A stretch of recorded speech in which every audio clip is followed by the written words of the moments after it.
Баршаңызға қайырлы күн. Сіздермен бүгін өте дәмді оригинал француз круассан дайындайтын боламыз.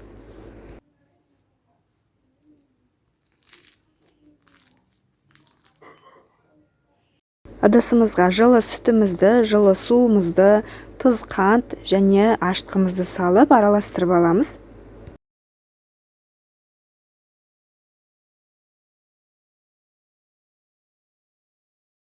Араластырып 10 минутқа бөлме температурасында қалдырамыз.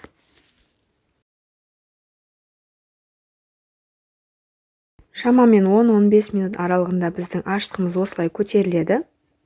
Енді үстіне бір жұмыртқа және бір жұмыртқамыздың ақуызын және сұйық майымызды құйып араластырамыз.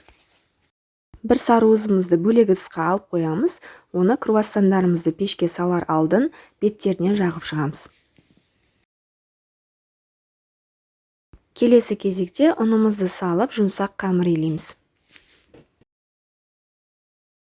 Достар, егер сіздерге менің каналым пайдалы болып ұнап жатса, подписка батырмасын басып, тіркеліп қоюды ұмытпаңыздар. Сіздермен алдағы уақытта өте дәмді, оңай жасалатын рецепттермен бөлісетін боламын.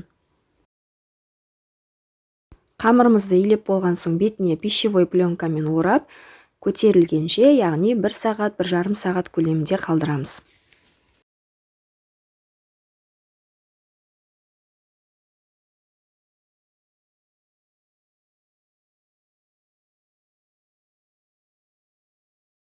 Қамырымыз осылай 2 есе ұлғайған соң, оны бірнеше бөліктерге бөліп аламыз. Мен 10 күлшеге бөліп алдым.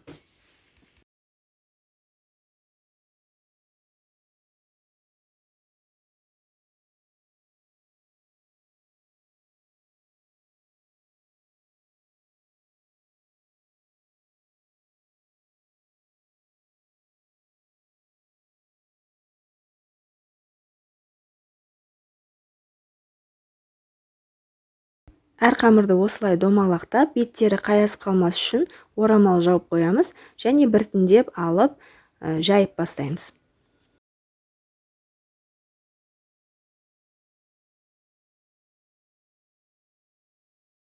Қамырды өте қатты жұқа етіп жаюдың қажеті жоқ. Шамамен диаметрін 20-25 сантиметрдей етсек жеткілікті. Осылай жайып алып, оны да бөлек үстіне орамал жауып, бір-бірінің үстіне қоя береміз. Қамырларыңыз бір-бірінің үстіне жабысып қалмауын қадағалаңыздар, кішкене ұн себелеп отырамыз. Енді жайылған қамырларымызды осылай біртіндеп алып, арасына жұмсақ сары майымызды шамамен 1 шай қасықтай сала отырып, күрекшемен осылай жағып шығамыз. Әр қамырды осылай бір-бірінің үстіне қабаттап қоя береміз.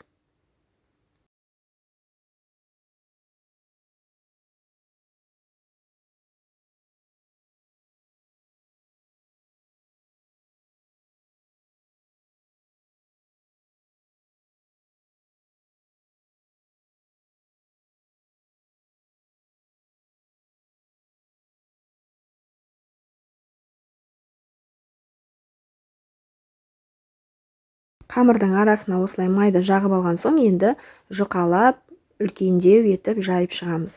Біздің қамырымыз жұқалау болғаны дұрыс.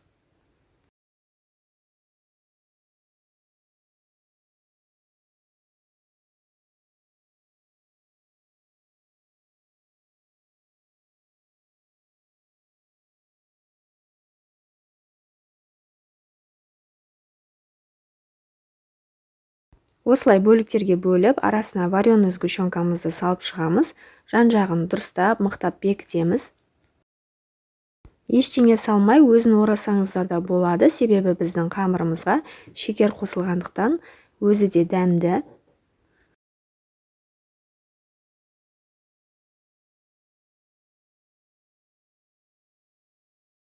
Енді бетіне жұмыртқаның сарыуызын жағып, 180-200 градус қызған пеште беті қызарғанша, толық піскенше пісіріп аламыз.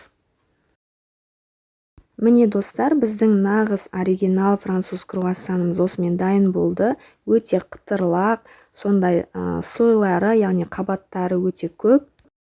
Бұл тексерістен өткен, яғни бір жасағаннан шығатын рецепт, сондықтан да менімен бірге осы рецепт бойынша жасап көріңіздер. Ас болсын.